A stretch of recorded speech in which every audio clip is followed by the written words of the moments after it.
Aujourd'hui, zoom sur le cancer du sein, qui est une maladie qui touche environ 59 000 personnes chaque année, dont une femme sur 8. Il est le cancer le plus fréquent en France et représente la première cause de décès par cancer chez la femme. Pour répondre à ces préjugés, nous accueillons le docteur Jacques Asdrubal. Bonjour docteur. Bonjour. Apparemment, le cancer du sein ne touche que les femmes. Connaissez-vous approximativement le nombre d'hommes qui sont touchés par cette maladie ? Il y en a 500 par an en France. Par rapport aux 50 000 femmes, c'est pas comparable, mais il y en a quelques-uns. Est-il vrai que ce cancer ne touche que les femmes avec une forte poitrine ? Ah non, malheureusement, ça touche toutes les poitrines et ça touche toutes les femmes. Cette maladie est-elle héréditaire ?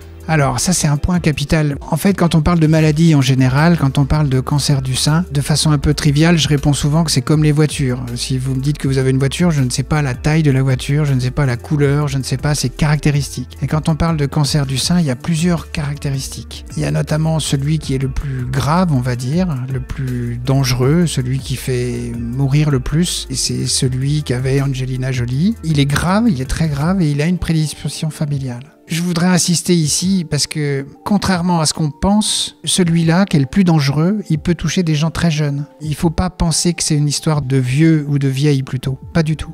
Apparemment, cela ne touche que les femmes de plus de 50 ans. Confirmez-vous ce préjugé ? Non, j'ai commencé d'anticiper la réponse, mais non. On a une amie commune avec Sandra qu'on peut citer ici, puisqu'elle diffuse largement sur les réseaux sociaux, à qui on fait un gros bisou. Elle s'appelle Émilie Fontaine, qui communique beaucoup là-dessus, parce qu'elle-même, en ce moment, est touchée par un cancer du sein grave, qu'elle combat depuis plus d'1 an, avec des impacts sur son corps et sur sa vie très, très difficiles. Ça l'a touchée, elle avait 39 ans. Alors, je sais que pour vous, qui avez moins de 20 ans, 39 ans, ça vous paraît loin, mais ça arrive vite. 39 ans, c'est jeune. Je connais des femmes de 30 ans, de 28 ans. Et Émilie, elle milite énormément pour que les premiers dépistages se fassent et les premières approches se fassent au niveau scolaire, en collège, au lycée encore plus. Mais pour les décideurs de la santé en France, il est plutôt recommandé de dire ça touche plutôt les gens plus âgés, à 50 ans. Mais pour beaucoup, malheureusement, ça sera trop tard. Parce qu'en fait, le point capital de ça, c'est qu'un cancer en tant que tel, au départ, c'est jamais qu'une petite tumeur bénigne, c'est quelque chose de rien du tout. Et si vous le trouvez tôt, vous aurez très peu d'ennuis. Et donc, il n'y a que le dépistage qui va nous faire trouver ça.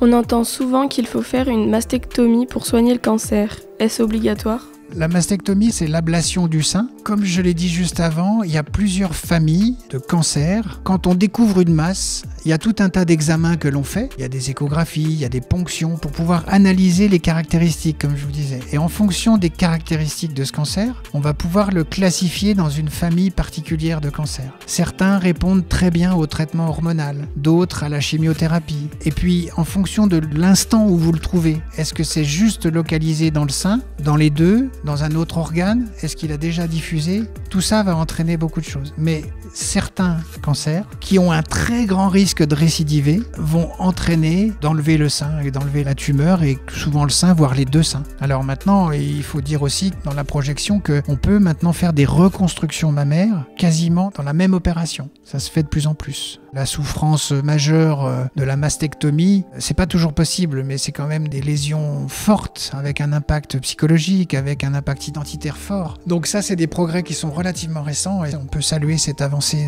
technique. Est-ce vrai qu'avoir un ou plusieurs enfants tardivement augmente le risque du cancer du sein ? Non, j'ai trouvé aucune étude qui va dans ce sens-là. Par contre, on sait que certaines études montreraient que l'allaitement diminue le risque de cancer. Voilà, il n'y a rien de très évident.